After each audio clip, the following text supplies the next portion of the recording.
हरे Krishna everyone, स्वागत है आप सभी का स्काईवे लर्निंग अप पे। तो आज हम मैथ प्रूफ सीरीज़ के अंदर यहाँ पर मैट्रिक्स चैप्टर की सेकंड थ्योरम देखने वाले हैं। फर्स्ट थ्योरम के अंदर हमने देखा था अगर हमारे पास दो मैट्रिसेस सिमेट्रिक मैट्रिक्स हैं, ठीक है, तो उनका जो प्रोडक्ट होता है वो भी सिमेट्रिक मैट्रिक्स होता है, बट एक कंडीशन वहाँ पर होती है इफ़ एंड ओनली इफ़ की A B equal to B है, ठीक है। तो आई होप आप लोगों ने प्रीवियस क्लास हमारी देख ली होगी। अगर नहीं देखी है तो नीचे डिस्क्रिप्शन बॉक्स में जाइएगा, प्लेलिस्ट की लिंक मिल जाएगी, ठीक है, वहाँ पर जाकर के आप हमारी प्रीवियस क्लास देख सकते हैं।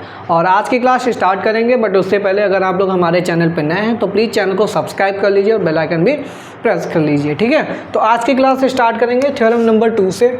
और सेकंड थ्योरम क्या बोलती है? प्रूव दैट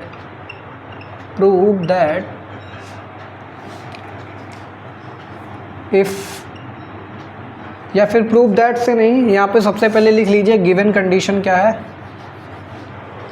गिवन कंडीशन है if A is any square matrix, ठीक है। काफ़ी इंपॉर्टेंट है ये थ्योरम और ये बहुत बार क्वेश्चन पूछा भी जाता है, आपके एनसीईआरटी बुक में भी मिल जाएगा। साथ ही साथ बीए बीएससी वाले जो स्टूडेंट हैं वहाँ पर आप बुक में देखेंगे तो आपको ये थ्योरम वहाँ पर भी मिल जाएगी, ठीक है। तो ये क्लास 12 वाले स्टूडेंट, बीए बीएससी मैथमेटिक्स वाले स्टूडेंट, सारे स्टूडेंट के लिए काफ़ी बेनिफिशियल है। इसका प्रूवमेंट भी काफ़ी आसान होता है बट इम्पॉर्टेंट है। If A is any square matrix then prove that. तो हमको प्रूव क्या करना है, इसमें दो पार्ट हैं। पहला पार्ट है कि ए प्लस ए ट्रांसपोज सिमेट्रिक होगा, और दूसरा हमारे पास बोल रहा है ए माइनस ए ट्रांसपोज जो होगा वो स्क्यू सिमेट्रिक होगा, स्क्यू सिमेट्रिक, ठीक है। तो ये थ्योरम आपको प्रूव करनी है। तो देखिए इसका प्रूफ देखेंगे। प्रूफ, तो प्रूफ में क्या डालेंगे? सबसे पहले जो गिवन है उसको लिखेंगे। Given A is any square matrix. Square matrix क्या होती है आपको पता होगा, जिसमें रो और कॉलम सेम होते हैं, और रो और कॉलम जब सेम होते हैं तो उसका ऑर्डर हम यहाँ पर डिफाइन करते हैं n क्रॉस n से, ठीक है। और जब भी स्क्वायर मैट्रिक्स होती है तो उसका ऑर्डर हम सिंपली बोलेंगे nth ऑर्डर की मैट्रिक्स है, ठीक है। तो यहाँ पर लिखेंगे given A is any square matrix of order n cross n, ठीक है। n क्रॉस n उसका ऑर्डर है मैट्रिक्स का। देन तो यहाँ पर पहला केस लेकर के चलेंगे, जो पहला हमें प्रूव करना है। टू प्रूव दैट क्या प्रूव करना है? A plus A transpose is symmetric. तो सिमेट्रिक जब भी प्रूव करना हो तो सिमेट्रिक की डेफिनेशन लगाएंगे। तो यहाँ पे लिखेंगे we know that to show that A plus A transpose is symmetric, ठीक है। हमको क्या दिखाना है? A plus A transpose symmetric है। तो इसके लिए हमें क्या दिखाना पड़ेगा कि ये जो मैट्रिक्स बनेगी ए प्लस ए ट्रांसपोज, इसका जब हम ट्रांसपोज लेंगे, ठीक है, कोई भी मैट्रिक्स होती है उसका ट्रांसपोज लेने पे अगर वही मैट्रिक्स मिलती है तो हमारे पास क्या होता है? Symmetric matrix. तो ए प्लस ए ट्रांसपोज ये भी कोई एक मैट्रिक्स रही होगी, ठीक है। दो मैट्रिक्स को ऐड करने पे एक मैट्रिक्स मिलती है। तो ये जो मैट्रिक्स आएगी इसका ट्रांसपोज लेने पर यही मिल जाए, यानी कि ए प्लस ए ट्रांसपोज। ये हमको प्रूव करना है, ठीक है। तो देखिए कैसे प्रूव करेंगे नाउ। तो हम लिखेंगे यहाँ पर ए प्लस ए ट्रांसपोज, ठीक है। ट्रांसपोज लेंगे। ट्रांसपोज आपको पता है कि अगर दो मैट्रिक्स का एडिशन चल रहा है तो ट्रांसपोज उस पर डिस्ट्रीब्यूट हो जाता है। तो इसको लिख सकते हैं ए ट्रांसपोज प्लस इस पर भी डिस्ट्रीब्यूट होगा, यानी कि ए ट्रांसपोज का होल ट्रांसपोज। अब आपको बाय प्रॉपर्टी पता है अगर डबल ट्रांसपोज आ रहा है तो वही मैट्रिक्स मिल जाती है, यानी कि ट्रांसपोज का ट्रांसपोज सेम वही मिल जाएगा। जैसे कि हमने बोला आपके पास ए मैट्रिक्स सही है 1 2 3 4, इसका ऑर्डर 2 क्रॉस 2 की स्क्वायर मैट्रिक्स है। हमने बोला इसका ट्रांसपोज ले लीजिए, तो ट्रांसपोज क्या होगा? रो कॉलम में चेंज हो जाएगा, तो 1 2 3 4 और कॉलम रो में, ठीक है।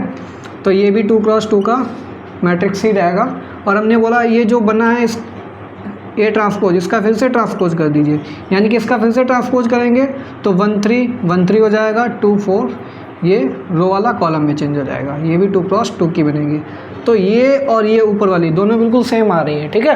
तो ए ट्रांसपोज का ट्रांसपोज क्या बन जाएगा, ए बन जाएगा, तो इसको लिख सकते हैं ए ट्रांसपोज प्लस ए, तो ये क्या हो जाएगा ए प्लस ए ट्रांसपोज। तो ये मैट्रिक्स लेके चले थे, यही हमको मिल गई, ठीक है।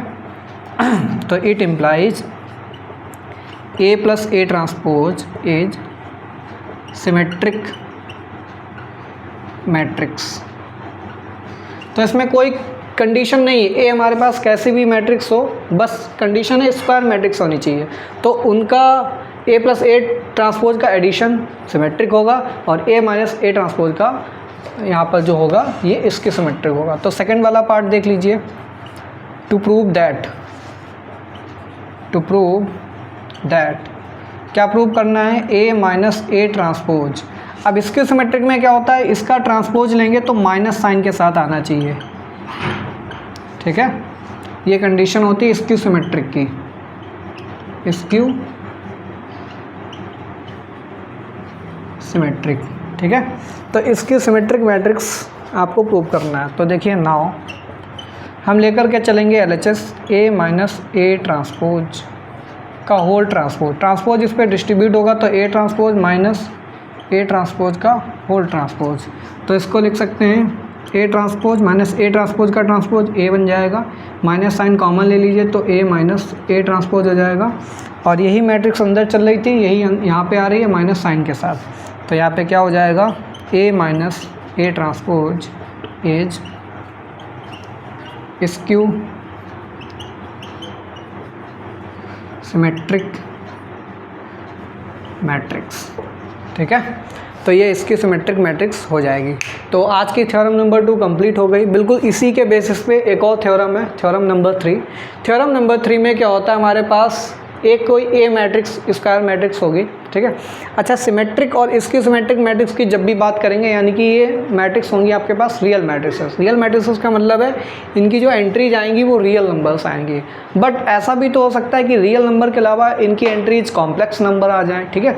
तो जब भी कॉम्प्लेक्स नंबर की बात करेंगे तो कॉम्प्लेक्स नंबर के केस में जो भी मैट्रिक्स होगी उस केस में हम पढ़ते हैं हर्मिशियन मैट्रिक्स और इसकी हर्मिशियन। यहाँ पे पढ़ा हमने सिमेट्रिक और इसकी सिमेट्रिक, वहाँ पे पढ़ेंगे हर्मिशियन और इसकी हर्मिशियन। तो ऐसे ही थ्योरम होती है हर्मिशियन और इसकी हर्मिशियन के लिए। वो थ्योरम हम देखेंगे अपनी नेक्स्ट क्लास में। आई होप आपको आज की क्लास पसंद आई होगी, थ्योरम आपको समझ में आई होगी, रिजल्ट भी याद हो गया होगा, ठीक है। नहीं याद है तो ये इंपॉर्टेंट रिजल्ट है, इसको याद कर लीजिए। MCQ टाइप क्वेश्चन अगर आपसे पूछा जाएगा तो कैसे पूछा जाएगा, बोलेगा ए कोई स्क्वायर मैट्रिक्स है, तो वहाँ पर 4 ऑप्शन दिए होंगे, ए प्लस ए ट्रांसपोज इसकी सिमेट्रिक होगा, ए प्लस ए ट्रांसपोज सिमेट्रिक होगा, ए माइनस ए ट्रांसपोज इसकी सिमेट्रिक होगा, ए माइनस ए ट्रांसपोज सिमेट्रिक होगा, ठीक है। तो ऐसे ही मल्टीपल सिलेक्ट होगा, 2 ऑप्शन चूज कर लीजिएगा। तो यहाँ जहाँ पे ये दोनों रिजल्ट लिखे मिल जाएँ, ठीक है, भाई दोनों क्या हो जाएंगे, करेक्ट ऑप्शन हो जाएंगे। तो इस तरीके से MCQ टाइप में क्वेश्चन ये फ्रेम किया जा सकता है। तो मिलते हैं नेक्स्ट क्लास में। बट अगर आप लोग हमारे चैनल पे नए हैं तो प्लीज़ चैनल को सब्सक्राइब कर लीजिए और आज की हमारी इस वीडियो को अधिक से अधिक अपने फ्रेंड के साथ जरूर शेयर कीजिए। मिलते हैं नेक्स्ट क्लास में, तब तक के लिए thanks for watching, have a good day.